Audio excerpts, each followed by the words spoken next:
Hello friends, ನಮಸ್ಕಾರ. ಎಲ್ರಿಗೂ welcome back to my channel. Friends, ಇವತ್ತು ನಾನು ಮನೆಯಲ್ಲೇ ನ್ಯಾಚುರಲ್ ಆಗಿ ಲಿಪ್ ಬಾಮ್ನ ಯಾವ ರೀತಿಯಾಗಿ ತಯಾರಿಸೋದು ಅಂತ ತೋರಿಸ್ತಾ ಇದ್ದೀನಿ. ಈ ಲಿಪ್ ಬಾಮ್ನ ನೀವು ಪ್ರತಿದಿನ ಹಚ್ಚೋದ್ರಿಂದ ನಿಮ್ಮ ಡಾರ್ಕ್ ಆಗಿರುವಂಥ ತುಟಿಗಳು ನ್ಯಾಚುರಲ್ ಆಗಿ ಪಿಂಕ್ ಆಗ್ತಾ ಬರುತ್ತೆ. ಹಾಗೆ ತುಟಿಯ ಮೇಲೆ ಇರುವಂಥ ಪಿಗ್ಮೆಂಟೇಷನ್ ರಿಮೂವ್ ಆಗುತ್ತೆ. ತುಟಿ ತುಂಬಾ ಸಾಫ್ಟ್ ಆಗುತ್ತೆ. ಹಾಗೆ ತುಟಿ ತುಂಬಾ ಹೆಲ್ದಿಯಾಗಿರುತ್ತೆ ಅಂತಲೇ ಹೇಳ್ಬೋದು. ಫ್ರೆಂಡ್ಸ್, ಬನ್ನಿ ಹಾಗಿದ್ರೆ ಈ ಲಿಪ್ ಬಾಮ್ನ ಯಾವ ರೀತಿಯಾಗಿ ರೆಡಿ ಮಾಡೋದು ಅಂತ ಇವಾಗ ಹೋಗಿ ನೋಡ್ಕೊಂಡು ಬರೋಣ. ನಾನಿಲ್ಲಿ ಒಂದೇ ಒಂದು ಬೀಟ್ರೂಟನ್ನು ತೆಗೆದುಕೊಂಡಿದ್ದೀನಿ. ಸ್ವಲ್ಪ ದೊಡ್ಡದಾದ ಬೀಟ್ರೂಟನ್ನು ತೆಗೆದುಕೊಂಡಿದ್ದೀನಿ. ಹಾಗಾಗಿ ನಾನಿಲ್ಲಿ ಅರ್ಧ ಬೀಟ್ರೂಟನ್ನು ಯೂಸ್ ಮಾಡ್ತಾ ಇದ್ದೀನಿ.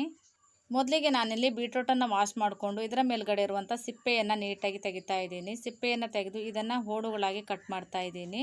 ನಾನು ಕಟ್ ಮಾಡಿ ಇದನ್ನು ಮಿಕ್ಸಿ ಜಾರ್ನಲ್ಲಿ ಗ್ರೈಂಡ್ ಮಾಡ್ತಾ ಇದ್ದೀನಿ.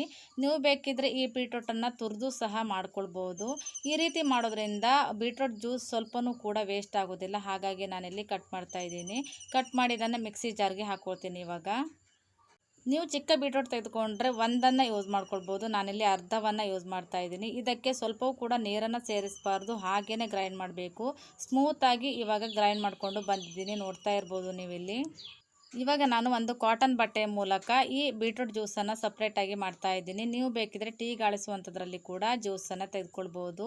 ಇವಾಗ ಚೆನ್ನಾಗಿ ಕೈಯಿಂದ ಹಿಂಡ್ತಾ ಇದ್ದೀನಿ. ನೋಡ್ತಾ ಇರ್ಬೋದು ನೀವಿಲ್ಲಿ ಬೀಟ್ರೂಟ್ ಜ್ಯೂಸ್ ಎಷ್ಟು ಚೆನ್ನಾಗಿ ಬರ್ತಾ ಇದೆ ಅಂಥೇಳಿ. ನಾನಿಲ್ಲಿ ದೊಡ್ಡ ಬೀಟ್ರೂಟನ್ನು ತೆಗೆದುಕೊಂಡಿರೋದ್ರಿಂದ ಅರ್ಧವನ್ನು ಯೂಸ್ ಮಾಡಿದ್ದೀನಿ. ನೀವು ಚಿಕ್ಕ ಬೀಟ್ರೂಟ್ ಆದರೆ ಒಂದನ್ನು ಯೂಸ್ ಮಾಡಿಕೊಳ್ಳಿ.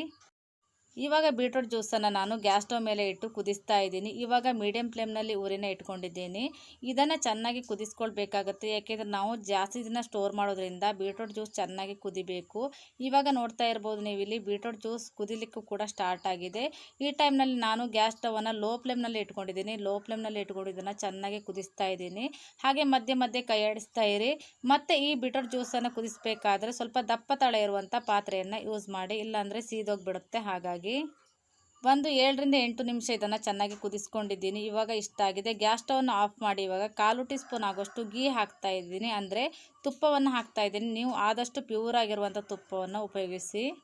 ಇವಾಗ ತುಪ್ಪವನ್ನು ಹಾಕಿದ ನಂತರ ಇವೆರಡನ್ನು ಚೆನ್ನಾಗಿ ಮಿಕ್ಸ್ ಮಾಡ್ತಾ ಇದ್ದೀನಿ. ಬೀಟ್ರೂಟ್ ಜ್ಯೂಸ್ ಮತ್ತು ತುಪ್ಪ ಚೆನ್ನಾಗಿ ಹೊಂದ್ಕೊಳ್ಬೇಕು. ಅಲ್ಲೇ ತನಕ ಇದನ್ನು ಚೆನ್ನಾಗಿ ಮಿಕ್ಸ್ ಮಾಡಿ. ಇದನ್ನು ಚೆನ್ನಾಗಿ ಮಿಕ್ಸ್ ಮಾಡಿದ ನಂತರ ಹಾಗೆ ಇದನ್ನು ತಣ್ಣಗೋಗೋದಕ್ಕೆ ಸ್ವಲ್ಪ ಹೊತ್ತು ಬಿಡ್ತಾ ಇದ್ದೀನಿ. ಇದು ಇವಾಗ ಪೂರ್ತಿಯಾಗಿ ತಣ್ಣಗಾಗಿದೆ. ಇದಾದ ನಂತರ ನಾನಿಲ್ಲಿ ಲಾಸ್ಟಲ್ಲಿ ಒಂದು ಐಟಮನ್ನು ಸೇರಿಸ್ತಾ ಇದ್ದೀನಿ. ಅದೇ ವಿಟಮಿನ್ ಇ ಕ್ಯಾಪ್ಸೂಲ್. ಇದು ತುಂಬಾ ಒಳ್ಳೆಯದು. ವಿಟಮಿನ್ ಇ ಕ್ಯಾಪ್ಸೂಲ್ ನಿಮಗೆ ಎಲ್ಲ ಮೆಡಿಕಲ್ ಶಾಪ್ಗಳಲ್ಲಿ ಸಿಗುತ್ತೆ. 400 mgಯ ವಿಟಮಿನ್ ಇ ಕ್ಯಾಪ್ಸೂಲ್ ಇದು. ಒಂದಕ್ಕೆ ಒಂದು 4 ರೂಪಾಯಿ ಇರುತ್ತೆ. ಈ ಆಯಿಲನ್ನು ಕೂಡ ಸೇರಿಸ್ತಾ ಇದ್ದೀನಿ. ನಿಮ್ಮ ಸ್ಕಿನ್ಗೆ ತುಂಬಾ ಒಳ್ಳೆಯದು. ಈ ಆಯಿಲನ್ನು ಹಾಕಿದ ನಂತರ ಈ ಮೂರನ್ನು ಚೆನ್ನಾಗಿ ಒಂದ್ಸರಿ ಮಿಕ್ಸ್ ಮಾಡಿಕೊಳ್ಳಿ. ಯಾವುದೇ ಕಾರಣಕ್ಕೂ ವಿಟಮಿನ್ ಇ ಕ್ಯಾಪ್ಸೂಲನ್ನು ಹಾಕಿದ ನಂತರ ಮತ್ತೆ ಕಾಯಿಸೋದಕ್ಕೆ ಹೋಗಬಾರ್ದು, ಅಂದರೆ ಬಿಸಿ ಮಾಡೋದಕ್ಕೆ ಹೋಗಬಾರ್ದು. ಇದನ್ನು ಚೆನ್ನಾಗಿ ಮಿಕ್ಸ್ ಮಾಡಿ ಒಂದು ಏರ್ಟೈಟ್ ಕಂಟೈನರಲ್ಲಿ ಇದನ್ನು ಹಾಕಿ ಇಟ್ಕೊಳ್ಬೋದು. ಈ ಲಿಪ್ ಬಾಮ್ನ ನೀವು ಮನೆಯಲ್ಲೇ ತುಂಬಾ ಸುಲಭವಾಗಿ ಮಾಡಿಕೊಳ್ಬೋದು. ಈ ರೀತಿಯಾಗಿ ಒಂದು ಏರ್ಟೈಟ್ ಕಂಟೈನರಲ್ಲಿ ಹಾಕಿ ಇಟ್ಟು ಇದನ್ನು ಒಂದು 2 ಗಂಟೆಗಳ ಕಾಲ ಫ್ರಿಜ್ನಲ್ಲಿ ಇಟ್ಟರೆ ಇದು ಗಟ್ಟಿಯಾಗಿ ಸೆಟ್ ಆಗುತ್ತೆ. ನಾನಿಲ್ಲಿ ಮಾಡಿದಂಥ ಈ ಲಿಪ್ ಬಾಮ್ ಇದೆಯಲ್ವಾ, ಇದು 2 ತಿಂಗಳ ಮೇಲೇ ಬರುತ್ತೆ ನನಗೆ. ಹಾಗಾಗಿ ನಾನಿಲ್ಲಿ ಸ್ವಲ್ಪನೇ ಮಾಡ್ಕೊಂಡಿದ್ದೀನಿ. ಫ್ರೆಶ್ ಆಗಿ ಮತ್ತೆ ಮಾಡ್ಕೊಳ್ಬೋದು ಅಂಥೇಳಿ. ನೀವು ಬೇಕಿದ್ರೆ ಜಾಸ್ತಿ ಮಾಡೋದಿದ್ದರೆ 6 ತಿಂಗಳ ತನಕ ಕೂಡ ಫ್ರಿಜ್ನಲ್ಲಿ ಇಟ್ಟು ಸ್ಟೋರ್ ಮಾಡಿ ಇಟ್ಕೊಳ್ಬೋದು. ಈ ಲಿಪ್ ಬಾಮ್ನ ನೀವು ರೂಮ್ ಟೆಂಪ್ರೇಚರ್ನಲ್ಲಿ ಇಟ್ಟು ಬಳಸೋದಾದರೆ 2 ತಿಂಗಳ ತನಕ ಇದನ್ನು ನೀವು ಬಳಸ್ಕೊಳ್ಬೋದು. ಇವಾಗ ನೋಡ್ತಾ ಇರ್ಬೋದು ನಾನಿಲ್ಲಿ ತುಟಿಯು ಕೂಡ ಹಚ್ಚಿ ತೋರಿಸ್ತಾ ಇದ್ದೀನಿ. ಇದನ್ನು ನೀವು ಪ್ರತಿದಿನ ಹಚ್ಚಿದರೆ ತುಂಬಾ ಒಳ್ಳೆಯದು. ತುಂಬ ಬೇಗ ನಿಮಗೆ ರಿಸಲ್ಟ್ ಸಿಗುತ್ತೆ. ಇದನ್ನು ನೀವು ರಾತ್ರಿ ಮಲಗುವ ಮುನ್ನ ಇದನ್ನು ಹಚ್ಚಿದರೆ ತುಂಬಾ ಒಳ್ಳೆಯದು. ಅಥವಾ ನಿಮಗೆ ಡೇ ಟೈಮ್ನಲ್ಲಿ ಟೈಮ್ ಇತ್ತು ಅಂದರೆ ಇದನ್ನು ಕೂಡ ಉಪಯೋಗಿಸ್ಕೊಳ್ಬೋದು.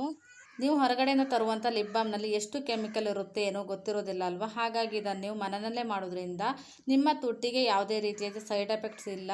ಹಾಗೆ ನಿಮ್ಮ ಹಣ ಕೂಡ ಸೇವ್ ಆಗುತ್ತೆ ಅಂತ ಹೇಳ್ಬೋದು. ಈ ನ್ಯಾಚುರಲ್ ಆಗಿರುವಂಥ ಲಿಪ್ ಬಾಮ್ನ ನೀವು ಕೂಡ ಒಂದ್ಸರಿ ಮನೆಯಲ್ಲೇ ಟ್ರೈ ಮಾಡಿ. ಮತ್ತು ಹೇಗೆ ಬಂತು ಅಂತ ನನಗೆ ಕಾಮೆಂಟಲ್ಲಿ ತಿಳಿಸೋದನ್ನು ಮರಿಬೇಡಿ. ಹಾಗೆ ನನ್ನ ಚಾನಲ್ನ ಯಾರಾದರೂ ಸಬ್ಸ್ಕ್ರೈಬ್ ಮಾಡದೇ ನೋಡ್ತಾ ಇದ್ದರೆ ಪ್ಲೀಸ್ ಚಾನಲ್ನ ಮೊದಲು ಸಬ್ಸ್ಕ್ರೈಬ್ ಮಾಡ್ಕೊಳ್ಳಿ. ಹಾಗೆ ಪಕ್ಕದಲ್ಲಿ ಇರುವಂಥ ಬೆಲ್ ಐಕಾನನ್ನು ಕೂಡ ಕ್ಲಿಕ್ ಮಾಡಿ. ಹಾಗೆ ಈ ವಿಡಿಯೋ ಇಷ್ಟ ಆದರೆ ಒಂದು ಲೈಕ್ ಮಾಡೋದನ್ನು ಮರಿಬೇಡಿ. ಹಾಗೆ ಈ ವಿಡಿಯೋನ ಬೇರೆಯವರು ಕೂಡ ಶೇರ್ ಮಾಡಿ, ಬೇರೆಯವರು ಕೂಡ ಹೆಲ್ಪ್ ಆಗ್ಬೋದು. ಮತ್ತೆ ಸಿಗ್ತೀನಿ ಇನ್ನೊಂದು ಇಂಟ್ರೆಸ್ಟಿಂಗ್ ವಿಡಿಯೋದೊಂದಿಗೆ. ಅಲ್ಲಿ ತನಕ ಟೇಕ್ ಕೇರ್ ಆ್ಯಂಡ್ ಬಾಯ್.